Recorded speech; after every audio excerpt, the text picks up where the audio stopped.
So in this video, we're looking at that only give improvement notices, why that is no longer true. The improvement notice that you're expecting isn't the only thing on the table anymore. So let's look at the problem. If they find something, they'll just give me an improvement notice, that's it. This is one of the most common assumptions we hear, and it's easy to see why. For a long time, that's exactly how it worked. Something wrong, council sends a letter, you get some time to fix it, job done.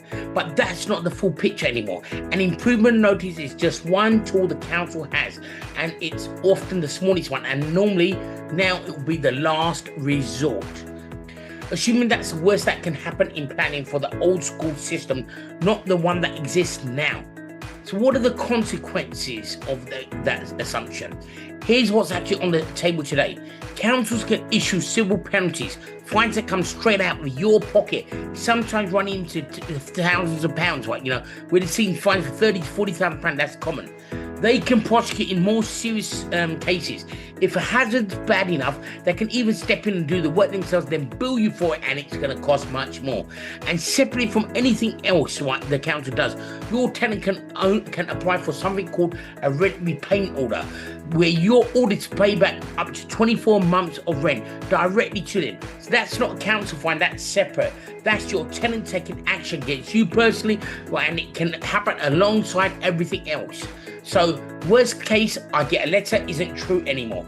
Worst case now means a fine, right, of up to 30 to 40,000 pounds plus a rent repayment order that could be anything between 24,000 to 72,000 pounds plus, a formal record against you, all from the same issue. So what's the solution? So don't just plan around a version of enforcement that doesn't exist anymore. Ask yourself, if something was found in my property tomorrow, do I actually know what the council in my area does about it? Not what used to happen, what actually happens now. Get a proper Category 1 and Category 2 risk assessment survey done. You're not finding any of this out for the first time when it's actually already happening to you. Become a free member with us. It costs you nothing, and it means that you're working from what's true today and not what's true tomorrow. So in summary, an improvement notice used to be the end of the conversation. Now it's just a start of one, and what comes after it can cost you a lot more than the letter ever did.